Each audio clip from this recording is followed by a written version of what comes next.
សួស្តីបងប្អូនទាំងអស់គ្នាថ្ងៃនេះខ្ញុំនឹងបង្ហាញទាក់ទងនឹងមេរៀនMicrosoft Word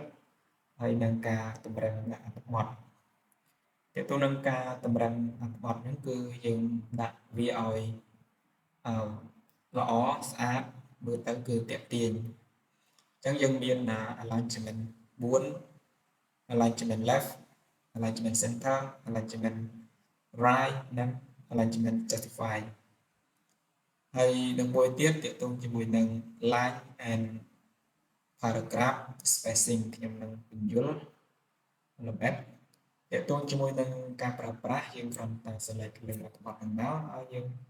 ចង់ឲ្យវាតម្រឹងខាងស្ដាំយើងចុច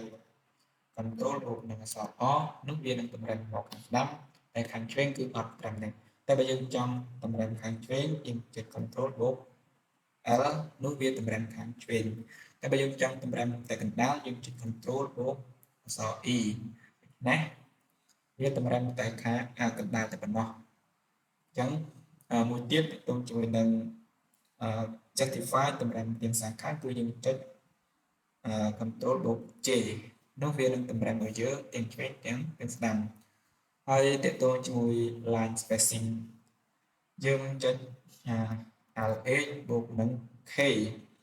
នោះយើង arrow មកក្រោមយើងយកគម្លាតន័យថាគម្លាតនៃអក្សរហើយយើងអាចយក1.0 1.15 ឬក៏ 1.5 អញ្ចឹងជាទូទៅគេអាចយក1.15 វិញទៅវាគួរសមអញ្ចឹងយើង enter ជាការសាច់អញ្ចឹងការរៀបចំអត្ថបទដើម្បីឲ្យមានរបៀបរៀបរយឬក៏មានរចនាប័ទ្មគឺយើងប្រើ alignment ដើម្បីជំនួយដល់ការងាររបស់យើងដូចជាការធ្វើសៀវភៅឬក៏ការធ្វើការងារផ្សេងៗទៀតអញ្ចឹងការធ្វើបទបង្ហាញរបស់ខ្ញុំមានប៉ុណ្ណឹងសូមអរគុណ